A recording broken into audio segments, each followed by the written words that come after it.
Welcome to another edition of the Inspired Stories podcast, where leaders share their experiences so we can learn from their successes and be inspired by how they've overcome adversity. My name is Anthony Codispoti, and today's guest is Terces Engelhart. She is the founder or co-founder of several businesses, including Cafe Gratitude, a vegan restaurant founded in 2004 and dedicated to creating a healthier, more vibrant world through plant-based eating, wellness, community, and connection. Cafe Gratitude provides fresh, organic, and locally sourced meals, striving to make nourishing food accessible to everyone. Now, under her guidance, the organization has been recognized as a socially responsible business and won the Do Good Dozen Award at Yellowco in 2019. Terces is the author of I Am Grateful, a book that reveals how gratitude can shape business and life for the better. Over her career, she has led workshops, written multiple books, and openly shared her personal recovery journey from addiction, abuse, and an eating disorder that has inspired countless individuals to embrace hope. She is the host of the Unreasonably Grateful podcast, and she also co-founded Gracias Madre, further spreading her passion for plant-based living. And she is the founder of Mountain Cloud Creamery. With her focus on wellness and community, Terces continues to demonstrate the transformative power of gratitude. Now, before we get into all that good stuff, today's episode is brought to you by my company, Add Back Benefits Agency, where we offer very specific and unique employee benefits that are both great for your team and fiscally optimized for your bottom line. One recent client was able to add over $900 per employee per year in extra cash flow by implementing one of our innovative programs. Results vary for each company, and some organizations may not be eligible. To find out if your company qualifies, contact us today at addbackbenefitsagency.com. Now, back to our guest today, the founder of Cafe Gratitude. Terces, I appreciate you making the time to share your story today. Thanks, Anthony. Thank you for the invitation. Great to be here with you. All right. So, Terces, I feel like we can't really tell the story of all your different businesses, all the different things that you're involved in, without first going into your earlier struggles that kind of helped to inspire the start of these businesses. Where can we start there? Yeah, sure. Happy to. So take us back to the beginning of that. Okay, great. So I'll just briefly go through like the childhood that led up to. So I'm the youngest of three girls. My father was a career military pilot. And I became a competitive swimmer at a young age. And then I switched into synchronized swimming, which now I think it's called artistic swimming. Before it was an Olympic sport. And and then when I was 16, I had moved away from home. I was living with another swimmer's family out of the area in order to have more opportunity with a better coach and a team. And at that point in my life, I was, challenged to manage my weight so that it, we all looked alike, which was a very common thing in sports where like gymnastics, where you're looking at gymnastics, swimming, where you're looking at having all the team members look exactly the same. Anyway, and so I didn't really have weight to lose. I had a lot of muscle. I was young. And I tried to lose weight and couldn't, and was accused of not trying. And that's just not who I am. And that kind of just triggered something in me. And so I quit eating in order to lose weight. And once again, now we know all these years later how eating disorders work is if you stop eating, it's very hard to start again. And it just triggers something in your brain. And so I was early on an anorexic, but there wasn't really a diagnosis for that back in the 60s. And my father was in the military, like I said. So eventually I was taken to a military doctor, and one thing led to another. And of course, I don't know how important all the details are, but, I ended up in an abusive situation with him, but I didn't tell anyone. And so when I finished, I ended up eventually being hospitalized when I got out of the hospital. And you can read all of this in my book called Unreasonably Grateful, if you want the whole story. And when I got out of the hospital, I basically joined the airlines and kind of stayed on the run. So I wasn't healed. I wasn't in recovery. There wasn't any acknowledgement of the addiction that's associated with eating disorders, anorexia, bulimia, all of those. And so I just lived the next 20 years of my life struggling with the addictive side of an eating disorder, and nobody knew. So I lived this kind of secret existence, which, Anthony, you asked me earlier about my name. So 20 years later, I was given this spiritual name, Terces, which is my name. My birth name was Marcia. And if you look at the way it's spelled, it spells, if you look at it backwards, it spells secret. And there was a moment in my life 20 years later when I was really pursuing more of a spiritual existence and no longer, my daughter, I had 3 children. I was anorexic through all of my births and had various experiences. And my daughter was starting to have similar. I saw in her the experience of her learning to not trust herself. And that was, for me, just kind of the line in the sand. I was like, I'm not going to pass this on to her. And that was where I had this spiritual awakening. And I can't tell people how you get there and how it happens, but you hear people say you hit bottom, or there's lots of other ways. But there was this moment where, how I can describe it is, it felt like there was a crack in the facade. So I was definitely living inside of a facade, because still no one knew that I was dealing with an eating disorder, and yet I was a public figure, and I was driving a pink Cadillac. I was an executive sales director for Mary Kay Cosmetics. I lived on a military base. I was married with 3 kids, but my life looked one way, but that was not my experience of my life. And so there was this crack in the facade, and I heard, so it was an audible experience of tell the truth. So I was kind of like, who even cares? 20 years later, I actually am living on the military base where the abuse happened. 20 years earlier, married to somebody who is now in the military. And so I did. And some people believed me, some people didn't. And that began my journey. And over the course of the next 5 years or so, those first 5 years of recovery, I had these 4 insights, or these 4 spiritual messages that I received. One of them was tell the truth. The second one was stay in the moment. The third one was face your fears. And the fourth one was open up to love. So if you look at those, it's telling the truth is the first step. And even today, if something happens and I feel like I'm drifting or I'm less present than I'm committed to being, I look and I can probably find some place where I'm either not being completely honest or just not speaking up at all, just letting things slip by, even though I have a thought or an opinion or a disagreement. And so I go back to just being completely transparent and honest about what my experience is, not assuming that it's anybody else's. And then staying in the moment is what happened for me in early recovery. Is you look far ahead and you're kind of paralyzed, and you look behind and you're regretful of the loss and the pain and the suffering that I've experienced and that I've caused other people. And so staying in the moment is the only place really where life is. And it's not easy to be there. And so one of the ways you get there is you face what you're afraid of. And that was the next insight, was just whatever I'm afraid of, walk right into that. Be honest, stay present, face it, walk through it. And then the last one was open up to love, which was, loving myself, loving other people, forgiving myself.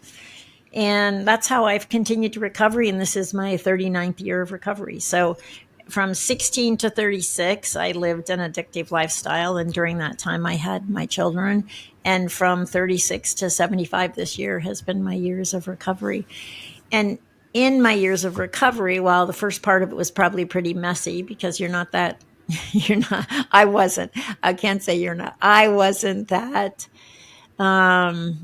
yeah, either mature or aware or wise or whatever it is. You're just fumbling. You're just trying to survive the next day, the next day, the next meal. Food's an interesting addiction because, my personal opinion is we have a society that's addicted to food. And I remember having this epiphany early on about what now people are aware of as the conventional diet, the industrial food complex, all of that. I had that epiphany back in the early years, and, people thought I was crazy. So now, all these years later, that's not true. People actually recognize that there's poison in our food and we're poisoning ourselves. But how do you communicate that in a way that doesn't Doesn't hurt? make you sound like a conspiracy theorist. Yeah. Exactly. Or just people resist it, right? People just resist you. So that's been, the softening, the softening over the years. And Cafe Gratitude was my give back. It was, when we hung out the shingle for Cafe Gratitude, it was really, wow, what if we could take people, in the city of San Francisco, young people, many of them not well employed or well employable, and train them in just keeping their attention on being grateful, no matter what was going on in their life, what would happen. And then, for those of you that are familiar with that, that took off and we expanded and expanded. And anyway, that's the early years. So that's what led There's to the Thank you last. for opening up about all that, Sure, sure. Terces. There's Yeah. a few things I want to unpack there.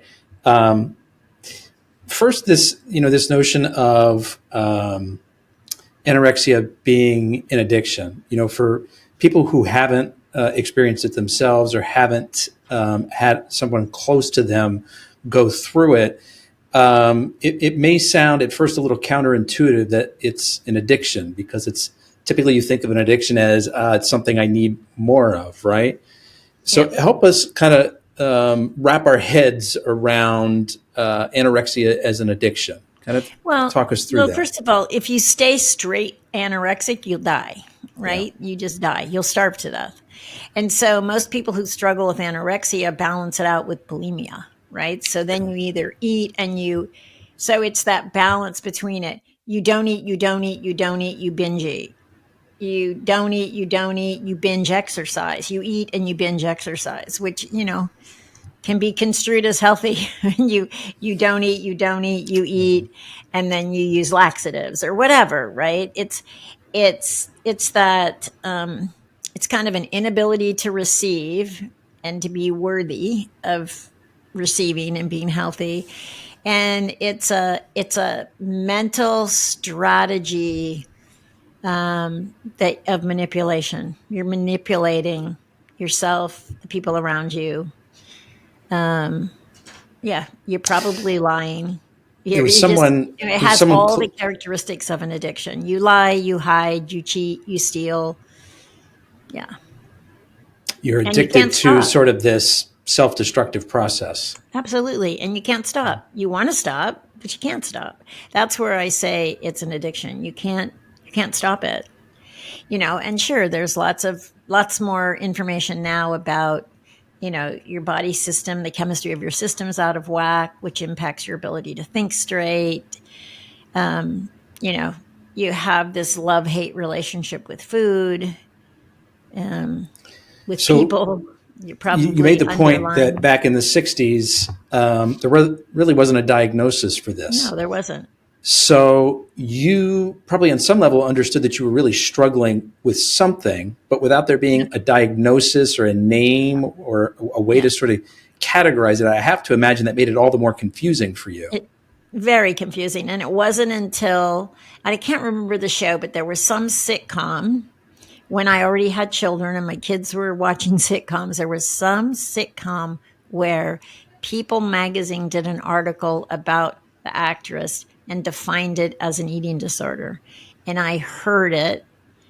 And that was the first time I was like, oh, that's what this is. I had all kinds of crazy notions. I thought I was an evil person. I thought there was something wrong with me. I thought, um, yeah, I just lived, like you said, it was confusing and painful and isolating and lonely. and I felt misunderstood. And I was always masking or covering it up. And then on top of this, when you're taken to a doctor to try to get some help, and you find yourself in this abusive position, this abusive relationship. And so you've got all this other confusing stuff going on. Now you've piled on a Yeah. whole other set of, I Yeah. don't even know what to call it. It sounds like catastrophic, sort of Yeah, it was. like It was. colliding these two things together. Yeah. And for so many years, you just carried that with you and sort of stuffed it down inside and let it eat Absolutely. away at your insides. Yep. Yeah. Yep. And always felt guilty. And yeah, exactly. That's how it was. It was very isolating. I told someone once that someone I was coaching or working with who was dealing with a loved one who had an eating disorder. And I said, it's like there's those kitchen doors that swing in and out.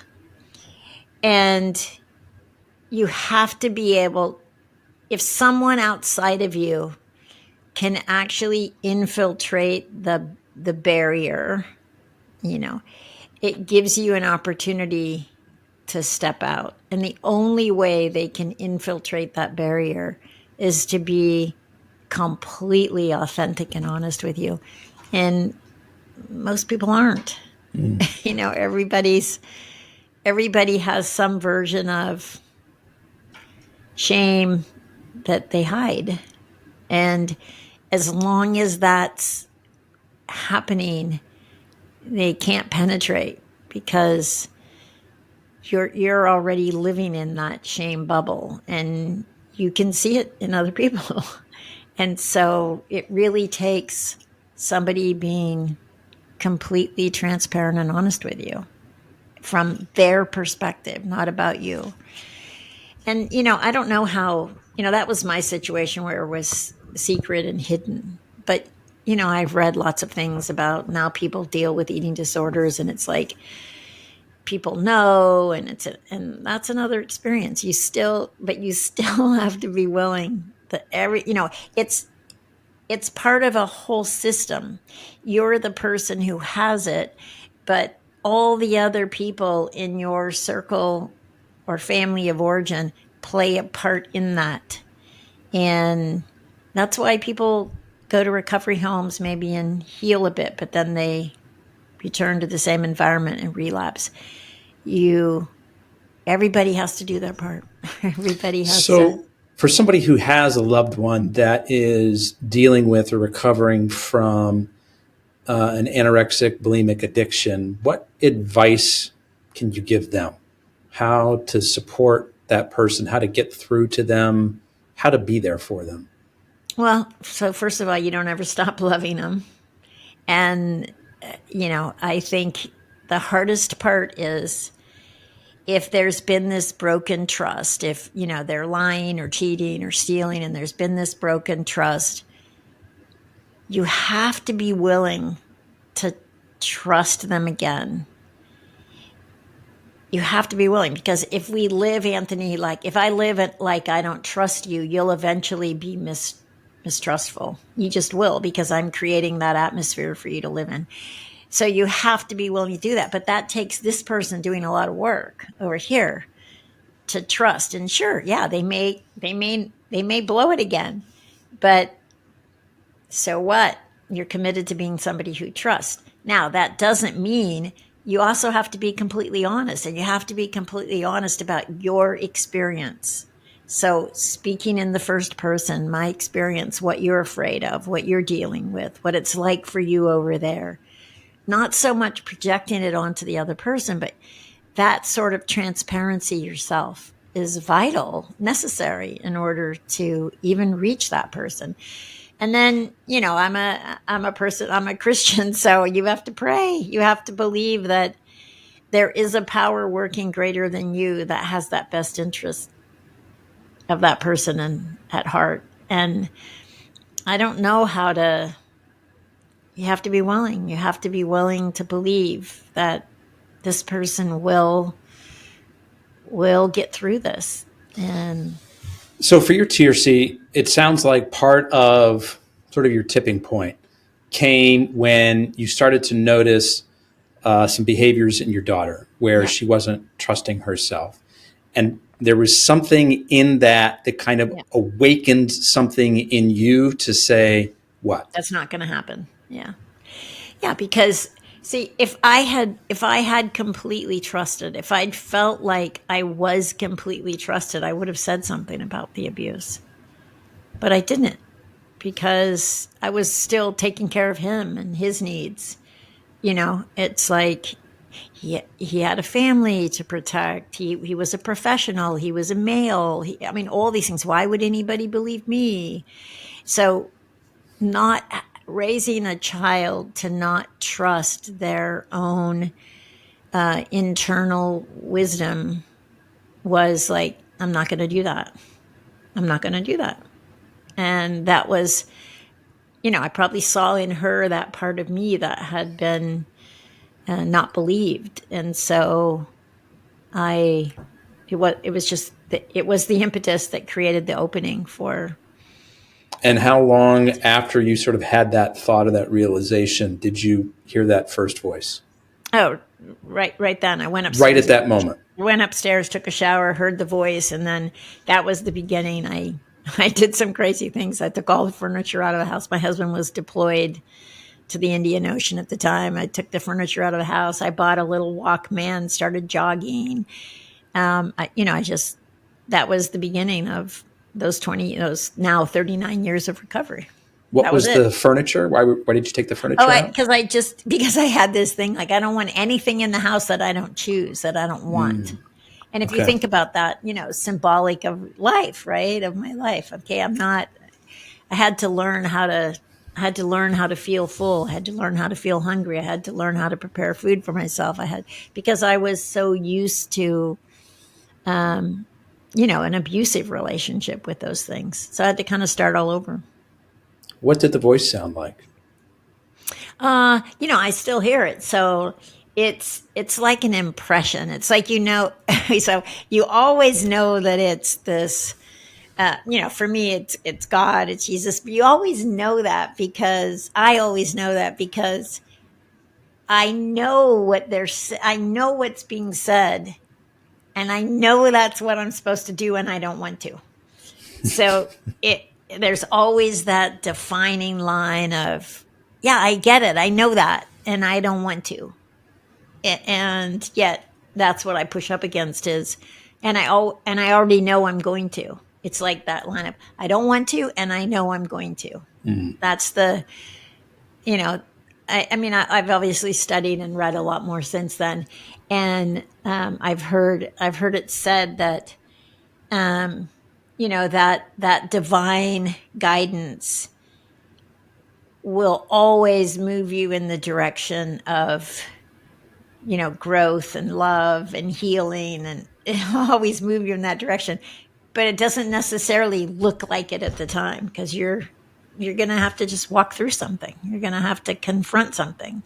But there's this kindness and gentleness and grace that goes with it. And so it's easy to tell. It's easy to identify what that is now, after all these years. From the time that you heard the voice the first time, when did those additional messages come through? Face your fears, open your People have mind. asked me that, but I would say, I definitely worked at telling the truth for over a year. So, Was it like you had to attain the first one before I you don't got sort know. of the second or the I don't third and know, then the because it fourth? wasn't like linear time like that for me. Wasn't like I knew there was even going to be a second, or I knew Yeah. there was going to be a third. So I was just working on telling the truth. I was just continually working on telling the truth. And at some point I heard it again, and and I didn't know there'd be a third or a fourth. I didn't know those things. I was just committed to, getting healthy. I was just committed to healing. So, okay, when did you first decide to start Cafe Gratitude then? You talked a little bit about what you So wanted it to be. Cafe Gratitude started years later. So, let's see here. I met my current husband in 2000, And we got married in 2002. And in 2004, we started Cafe Gratitude. And before that, I had an inspirational greeting card company. I've done a lot of different things. I was a registration manager for Landmark Education. It's where I met my husband. And so I was 52 when we got married and 54 when we started Cafe Gratitude. And we didn't start it as a restaurant. We were both working in the world of transformation and healing. And he kind of came through the avenue of a hippie from the East Coast. I was not a hippie. And when we met, I had a boyfriend, he had a girlfriend, and then we were just friends. And then at some point, he said, I really I want to be more than friends with you. And so when we got together as a partner, as a couple, when we got married, we were like, okay, what are we going to do with our life? What are we going to do? And it kind of came that we got this voice, this insight that said, create a board game. And we were like, we don't even play board games. Like, we don't even own a board game. I don't even necessarily like board games. And so we started looking around because we knew we were in the world of transformation, which is, creating something as possible that you didn't think was possible before. And so we sat down every day. We had a big blank canvas, and I think we collected a couple pebbles, and we made a little spinner, things that you associate with board games. And we had this big blank canvas, and we just, for a year, we said, okay, it's your turn. What are you going to do? And then he'd go, it's your turn. What are you going to do? We invented a board game called The Abounding River. And you can still get it on eBay. And I don't know how many copies we printed eventually. I don't know, 5,000. We printed a bunch. So we had all these board games, and we were like, well, what are we going to do with these board games? How are we going to get these board games to people? And we had this idea like, well, Matthew likes coffee. I'm a really good baker. We lived in San Francisco. Maybe let's create a little cafe where people come in and play the board game, and I'll make pastries and you can get the best coffee. And so that was the idea. And then we just kind of started looking around. Well, where would we put it? And then we went to Hawaii, and I kind of got cued into the plant-based diet, and we came back and we actually started the cafe as a raw food plant-based. And we got super inspired by that. We were already like doing yoga every day and riding our bikes everywhere. And so I started making all this, raw food. And so then we thought, well, we started making food for our friends. And then our friends were like, well, when are you going to open up a cafe? And we were like, I don't know, when we get the message to, or whatever. And then one day we were on our way back from the farmer's market, and we saw a sign over a building that said restaurant available. And we went home, we looked it up online, and that ended up being the first Cafe Gratitude. And so we were like, well, what are we going to call it? And, for me, gratitude was a big part of my healing practice. Gratitude was a part of his life. And it's kind of the basis of all transformation, right? There wasn't even a thing like, there weren't gratitude journals or gratitude. There wasn't anything like that. There was no almond milk commercial. There was no iced coffee, or there was none of that in 204. And that's how we opened the restaurant. We were hand squeezing almond milk and Brazil nut milk. And anyway, we started this very funky social experiment called Cafe Gratitude with, 11 people. My oldest son came and helped us open it. And it just took off. We asked everybody, what are you grateful for? And people were like, you mean like right now? Or we mean like. What a strange question to ask. Yeah. Like when we went to City Hall to get our business license, the girl was like, oh my gosh, imagine if we asked ourselves that every day here at the City Hall. It'd be a completely different environment. And that was all we did. We had this question of the day in the cafe. And we asked people the question of the day, and the only question of the day was, what are you grateful for? Now there's, I don't know, hundreds of them. But anyway, we had the board game on every table, and we kind of created bowls instead of plates, which bowls are a thing now. And it was only because you could fit the bowl in the border of the board game. And eventually, we added rice and quinoa, and that kind of started us moving into some cooked food, rice and quinoa and miso. And then eventually we started brewing coffee, and then it became more plant based, but not raw. And then, yeah, that's You how it said it took started. off right from the beginning. Like, did it truly? Like, Yeah. did you actually? Like, when was the point where you're like, oh, like this can be a business. Like, we can make a living from this well, and open up well, more we of had them. one cafe, then we opened a second, and I think we opened a third. Then we opened Gracias Madre. And Gracias Madre was just, we did a lot of work in Mexico. So at the same time, we have a book called Abounding River, which is a practice in keeping your attention on, being grateful, being that you're the source of your experience, that whatever you're experiencing, you're creating it, being abundant, being generous. So the qualities besides gratitude.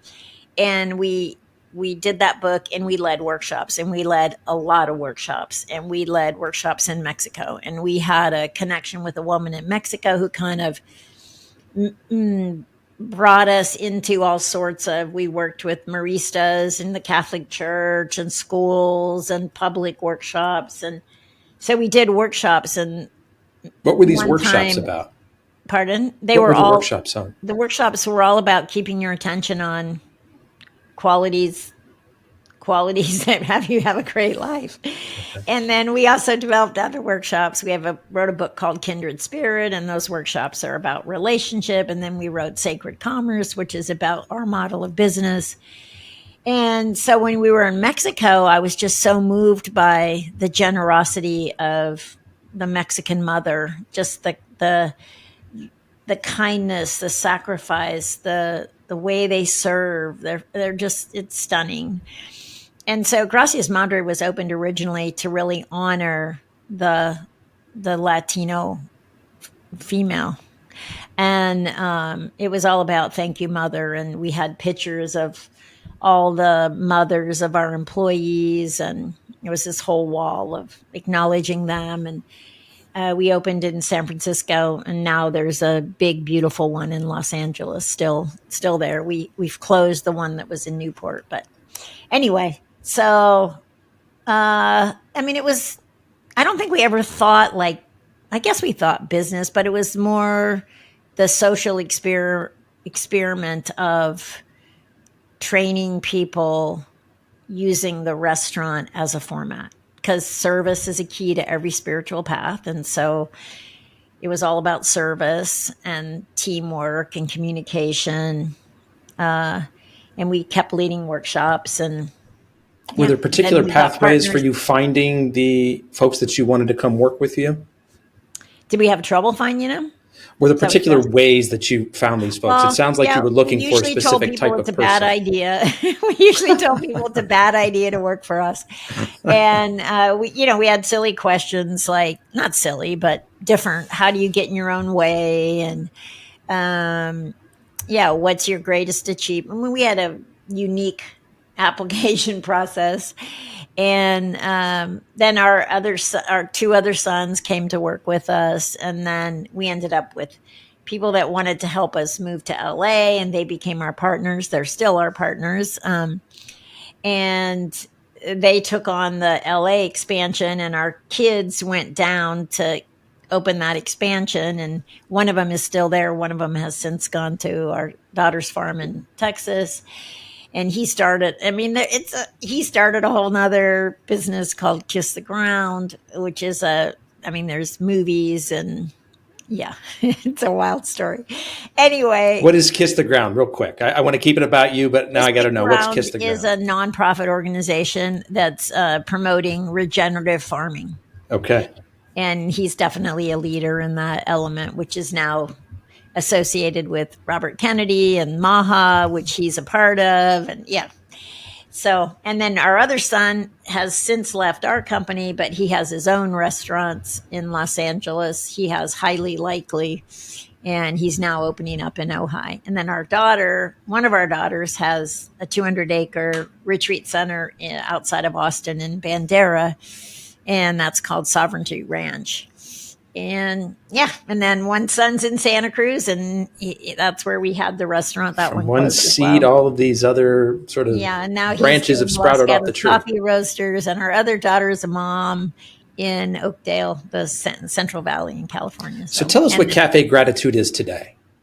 Pardon? Somebody tell us what Cafe Gratitude is today. So Somebody Cafe goes in, what's it Gratitude look today like? is still, I mean, we're actually hoping that there's kind of a resurgence because of this awareness of how important healthy food is and how destructive the conventional industrial food system is to both the planet and our own biome, our own gut flora.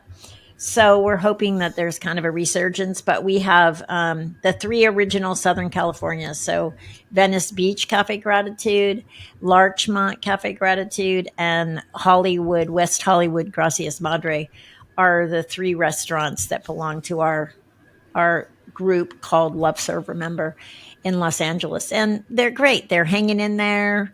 They're serving a lot of people. It's not the big, huge blowout that it once was, but maybe there'll be another breath of fresh air. Who Did knows? COVID kind of affect the trajectory of what was going Oh, on in any way? horribly. Yeah, horribly.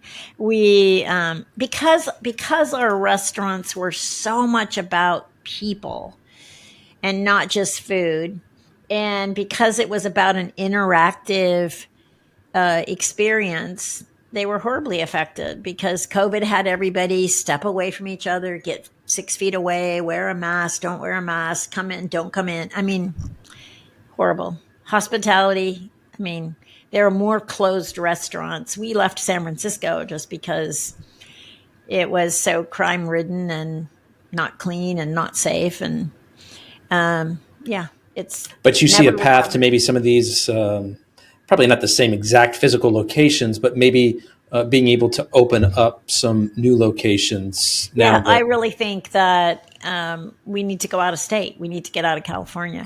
But we're also all, we're 20 years in, our partners are 10 years in. We're also all right, we're ready for the energy to do that. So, we're looking for some partners that are interested in that kind of expansion because it takes a lot. We don't want to travel like that anymore. And, we know you have to have boots on the ground. And we're looking for the right people to partner with us and take the restaurants out of state. Any particular states that you think would make a good I expansion? mean, there's been lots of conversation about places where there isn't that availability, where there's a need for good, healthy food. And there obviously has to be a large enough population. So it's going to be in some metropolitan or, some area surrounding a city. But we've talked about, Dallas and Houston and Miami, and we've talked about different places, but we'll see. We'll see. I want to ask you about one of your books. You mentioned a few of them: Abounding River, Kindred Spirit, Sacred Commerce. You said this Yep. is how you approach business. What is Business. this? So it's a business. It's a book about the culture of our business, and it's how we treat people, the skills and the tools that we utilize to grow a really strong, healthy community. Our people really stay connected and helpful. Those original people that opened that first Cafe Gratitude are still a very tight knit group of people. And, if somebody's in trouble, we all pitch in and help. And how that got created were those tools that are in Sacred Commerce. And that's the workshop that we ended up leading that workshop we probably led Kindred Spirit more relationship, which is where people mostly struggle. But yeah, it's a business. It's about our business model. You mentioned you've got some unusual interview questions that you ask when Yeah. people are coming up. What kind of person are you looking for? Oh, I think we were always looking for someone who, one was willing to serve, was willing to be trained, was that that had a passion for growth and developing their potential. Someone who wanted to be part of a community, someone who saw an opportunity in learning to put service first. Yeah. So a few years ago, you left the state of California. You Yep. moved to Idaho to Yep. start something new. What is that? Yeah. Well, we had built this really beautiful farm outside of San Francisco, between San Francisco and Sacramento. We had a beautiful farm, and we ran a hospitality business, a farm hospitality business, and um, we didn't think we were ever going to move. We'd built a home, and our family gathered every year, a couple times a year, and we had room for everybody. And then we heard about this farm. The person who is running the vegetable business, Emma, she worked with us and she left. And then she did a couple of other internships, and one of them was here. And I remember looking online and going, wow, that is so beautiful. And then she came back 2 years later and said the people that owned it were selling it. And I was like, really? And at the time, the restaurants hadn't recovered like we'd hoped they would post COVID. And so my husband and I were thinking about, well, maybe the next thing we'll do is destination hospitality on farms. And our daughter had bought 200 acres in Texas, and we had our farm in Vacaville. And so I said, well, let's go take a look at this, and maybe we'll add a northern location where there's snow and fishing and all that. So we came up to look, and then we loved it. And on the way back, we drove a camper, and on the way back, we stopped in Bend, Oregon. And again, we had the epiphany or the insight that our mission was done in California, that we had healed the land. We'd built a beautiful community, and it was done. And we were being given a new mission, and we were like, really? Okay. And over that, we started taking the steps. And within a year, we were actually here building. And we had someone take our farm, and we took this farm. And it's been our big project. And we've built a sauna and a cold plunge and a barn and a dairy. And we live in a kind of small cabin that it was very much a tear down, and we gutted and fixed it. And we fixed a farmhouse for Emma. And now we're going to build an outdoor kitchen and remodel the container we moved in. And yep, new project. So And we is the have goal a still really to sweet turn this? little, Is the pardon? goal still to turn this into some sort of a destination, like for? I don't think we're going to do like commercial hospitality. I think we'll do a few cabins that have a short-term stay, and then with 16 grandkids and 5 kids, there's kind of people's cycling through, and we'll have place for them to stay because there's not really the room in where we're living right now. We had a big house in California, and yeah, and up here, raw dairy is legal, and I make cheese, and I'm a cheesemaker, and I love it. So I want to talk more about raw dairy, but first I want to go back to Bend, Oregon, where Yep. you got the message that there was a new Yeah. mission. What does that message look or sound or feel like? How do you know that there's a new mission Well, for you? it's that same thing again. Like, you're like, you must be kidding. At the same time that you're saying, you must be kidding, you actually already know that that's what's going to happen. I Was it don't know. another voice from Yeah. Yeah. outside? Yeah. Another. All right. Okay. All right. I hear you. I get it. Okay. And then you're dealing with yourself. I mean, we had a beautiful farm, like beautiful, so much food, pecans, walnuts, grapes. We were winemakers. We made wine. We had cows. We had chicken. I mean, we had pond. It was so beautiful. And You know, we were done. Tercy, I got to tell you, I know a lot of people who get stuck in their lives that wish they would hear a voice that would Yeah. like, Yeah. hey, like what's supposed to be next? I don't know. Am I Yeah. supposed to go right or left or a Yeah. completely different direction? I'm not even. But is there any way to like trigger this? That like, hey, You know, I want to hear the voice. Anthony, what I would say is, I mean, I suppose it's based in you're available, you're willing. Mm, And the more, obviously, I think the more you take steps towards the guidance you get, the stronger the guidance gets. Like mm. why would guidance continue to guide you if you're never moving in the direction that it points you? And fortunately my husband and I have always been willing to follow that, even though it doesn't make sense sometimes. Just believing there's a wisdom wiser than you. Hmm. So there's a certain amount of surrender and to it all. I mean, it was a big surrender. We left our farm.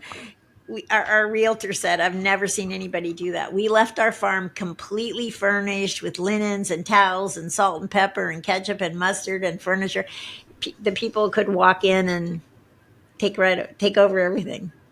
Things that we loved and liked, and we brought stuff with us, but most of the stuff we brought with us was like the couch, so the dogs would still feel like they knew where we were going, and photographs, and it was an amazing experience. I went through everything I had, every photograph, everything I had, and either gave it away, This was like donated a it. cleansing of the soul kind of a thing, It was like amazing. hit the It was reset amazing. button. Amazing to Yeah. do it. Yeah. Amazing. One of my grandkids says, "You're not dying, are you, Grandma?" And I go, "No, but at least now I've passed things on while I'm still here and aware and can tell you the story of it. And you're not digging through my stuff after I'm no longer here." So it was Was that great. part of the thinking? Why to Pardon? do that kind of sort of purging Yeah, then? it was it was like, just let go. I mean, it was Oh. a whole new, yep, just let go. We kind of started over. Okay, so let's talk about raw milk. Uh huh. Um, America, probably many other countries, have been pasteurizing their milk for a long time. Before we talk about pro raw milk, tell me, why have we been pasteurizing our milk for so long? Well, I mean, I don't know. I can tell you my views on it. I don't know the details, but I think the reason that we pasteurize milk is because it's part of the industrial food system. It's like it's part of, you know, not trusting good bacteria and sanitizing everything. And um Did people used to get sick from drinking raw milk? no, Was that part of the no, they problem? didn't. No, they didn't. And there still aren't people getting sick from it. I mean, I'm sure people would argue with that, but I mean, I know people would argue with that, but your grandmother, my grandmother, their grandmother, those people were all drinking raw dairy. So the difference is raw dairy has all the bacteria in it, good and bad, right? But it also has all the enzymes necessary to digest it. And So, wait, are you telling me that as a lactose intolerant person, I may be able to drink raw milk? yeah, yeah. Okay, continue. Yeah. And part of people being lactose intolerant is you've only ever been exposed to pasteurized dairy. And so so you haven't had to digest, yeah. And we always tell people, if you're lactose intolerant, start with small amounts and build up, test it, see how you do and see what happens. But raw dairy has so many benefits. But again, if the government's controlling our food system, it's not really in their best interest that we're the healthiest beings that we could be. So, what are some of the benefits of raw milk? Well, it has all the probiotics that you need. And so probiotics is a very big industry.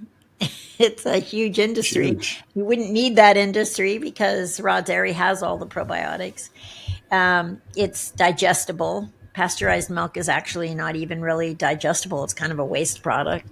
They add vitamins to it to be able to say vitamin A and vitamin D added to it. The flavor is amazing. It's really good. Uh, it's a live food, so it's the same thing. It's a live food, like in raw food, sprouted seeds, sprouted nuts. Those are live foods. So the more you can eat live foods, the more health and nutrition benefits there are because they have vitality. to them. So, I mean, just like in the egg world, right? A fertilized egg is much better than an unfertilized egg, and all the industrial eggs are not fertilized. But Wait. But a fertilized egg means that it's going to grow into a chicken, right? only if somebody sits on it and keeps it warm for 21 days. Okay, It's so just this a is something seed. I've never heard of. The raw milk I'm a little bit familiar with. Yeah. So the eggs that we're getting from the grocery store, Yeah. they're unfertilized. Yep. But if I were to eat a fertilized egg, what's the difference? More nutrition. More It's just better nutrition. nutrition. It's a seed. It's a whole food. It's I mean it has life potential, right? Because it's going to create a chicken if somebody sits on it and keeps it warm for a chicken sits on it and keeps it warm for 21 days. So it has the potential of life, which is you're eating what has the potential of life, which is good food for you, healthy food for you, just like sprouted seeds, whole grains. There's so many people that are gluten intolerant, but that's because we've manipulated our grains to the point where they're not edible, they're not digestible. So they develop an intolerance. But if they go to Europe and they eat their bread, they're like, well, I'm fine there because they have heritage grains. They have whole grains that have all the benefits to help digest and to grow and to sprout. It's just a different world. It's a different diet, So you is know. there a way for someone to know if an egg has been fertilized before they eat it? Well, it would probably say on the carton, it would probably say, or you go to farmers markets and you get eggs from the farmer. I mean, I would And say how did they know? I mean, obviously shop there's at chickens running around, there's roosters running around. Maybe Oh, if you this one have got roosters, fertilized, your eggs maybe are it didn't. fertilized. If you have roosters, your eggs are fertilized. There's It's just there's like no one. if there's a rooster and an egg running or a Yeah, yeah, chicken a hen running around together, yeah. there's no chance that it wasn't fertilized. No, probably not, because it's like one rooster to 50 or 60 hens. It's And yeah, he's pretty busy. yeah. He's busy. Yeah. Okay. So, I mean, I would say shop at farmers markets, shop at health food stores or natural food stores. There's a reason why they're called that. So shop there. Yeah, know your farmer. Get a little garden, grow a little garden. Uh, yeah, eat food, sprout. You could make sprouts in your kitchen. Yeah, eat food as close to nature created it as possible, all the way across the board. Everything, your meat, all of it. And this is a big part of what you're trying to introduce in terms of the food at Cafe Gratitude as well. Oh, well, Cafe Gratitude's still a plant-based restaurant, right? And I still Oh, think so you're not going to get eggs or no, milk there, and I still obviously. Yeah. think plant-based has a very big place in the marketplace, because I think people who are transitioning from an industrial food diet or conventional food diet, it's an awesome step. And I think people do need to eat less meat. I do think less dairy, less meat, and I think plant-based is a wonderful bridge to that.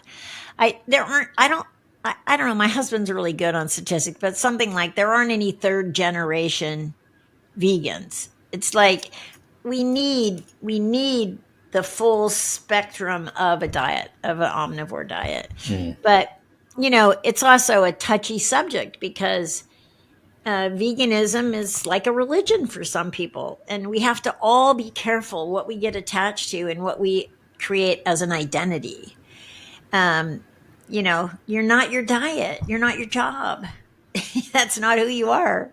It's a part of who you are, but it's not all of who you are. And so I think as human beings, we have to always be careful about what we get attached to and are afraid or don't want to let go of. And I think sometimes we do that. I think we create identities in order to feel like we belong. And I think we probably need to look upward and not outward to do that. I want to go back to the first book that we talked about, Unreasonably Grateful.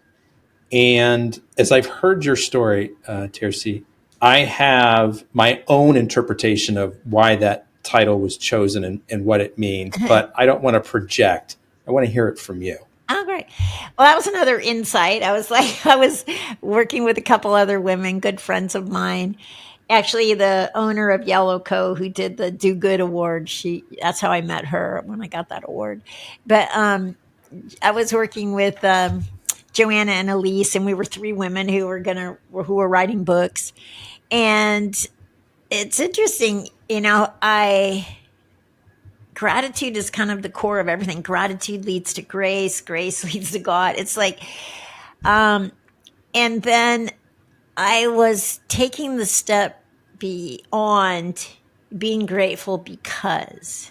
So there is being grateful because as like a response to something, but then there's beginning with being grateful for no reason. Like being grateful but not stimulated by any external stimulation and and then I just got, oh, that's like unreasonably grateful. There's no reason for the gratitude. It's not mental. It's not I'm reasoning myself into it. No, it's like being grateful as the starting place because that's who I am. And that's where that came from. Can I share with you kind of where Sure, my thought sure. process Yeah, I'd was? love to hear. Kind of even more extreme because of the severe challenges that you went through. Mm. And for you to write a book about all of that and then entitle it Unreasonably Grateful, it is unreasonable for most people to sit here and think, oh my goodness, what out of all of that could you possibly be grateful for? Oh wow. Oh, that's great. That's great. I hadn't seen that. And then I've got the title of the next book, which is Aged Gracefully. And that's actually going to be about, I've started it, but that's going to be about my personal aging and cheese. So cheese is, cheese is an aged, the longer it ages, the more valuable it is. Um, like you're going to pay more for a 6-year cheddar than a 3-year cheddar and then a 1-year cheddar. So yeah, Aged Gracefully is going to be the next book. And I just haven't dedicated enough I've started it, but I haven't done that. I'm doing that this year yet. So we'll I see. thought you were going to say aged gratefully, which would also Gracefully. fit within your theme, but Yeah. I'll be curious But to see that book yeah, as it unfolds. grateful and grace are actually the same etymology. It's the same base word. Okay. Something else I learned today. So tell us about the Do Good Award, Terces. Oh, that was so sweet. So I didn't even know about Yellow Co. And then I got this announcement that said I was going to be up for this Do Good Award. Anyway, that's the first time I went to their convention and I met Joanna. And it was sweet. It was so sweet. And it was people, business owners who Yellow Co., organization for women who utilize their business platform to make a positive difference or impact in the world. Beautiful group of people. And yeah, I got that award, which was amazing. I loved it. And I loved the group. I loved the people I met in the group, and I've been involved. It's no longer Joanna ended it this year, and she started something else. And I loved being a part of it. It was an amazing model for a business, and yeah, it was great. Tell us about your own podcast. Same name as the book we were just Yeah. discussing, the Unreasonably Grateful Well, podcast. it's interesting because I only started that because we were cut off from each other during COVID. And I started it because I actually was at a Yellow Co conference, or actually it was a retreat at our farm. And I sat in a circle with women and I had this experience of seeing how amazing and beautiful and talented these women were. And yet they were all struggling with their own view of themselves. And I was like, wow, people, they need someone who can reflect back to them who they really are. Because I think probably we all have some self judgment, self criticism mechanism running inside of us, and it doesn't allow us to see how great and grand we are.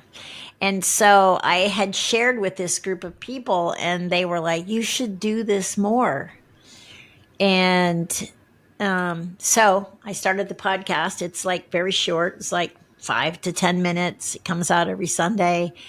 And it's tidbits of wisdom from my own journey of recovery. So it's little things that my some people may hear, and it sparks something in them that just encourages and supports them in taking their next step, moving further along on their own path of discovering who they really are, beyond their limited view of themselves. And then on Tuesdays, I offer individual sessions where it's just like 20 minutes, a few hours in the morning, because that's what works for my schedule. And I have these one on one Zoom meetings. And really, it's an opportunity to sit as an elder and just reflect back to people what I hear and what I see. And it always, always leaves them feeling inspired and encouraged and grateful. And so I keep doing that. And that kind of came from that last gathering of Yellowco at the Bila farm. So that's what I do. And I love it. And like I shared with you before we started, I wasn't planning to do anything different with my podcast, but in 2025, I've moved it to Substack, and I can see I'm going to do a couple of different things. But it's just me. It's not like this. It's not an interview style. This is just Terces. It's just me, and share nuggets of wisdom. Yeah, I give you a little tidbits from my 39 years to help encourage and support you. And because I learned from other people sharing. And so how stingy would it be for me to not share, what I've learned, in the hopes that someone might hear something that supports them. Wow.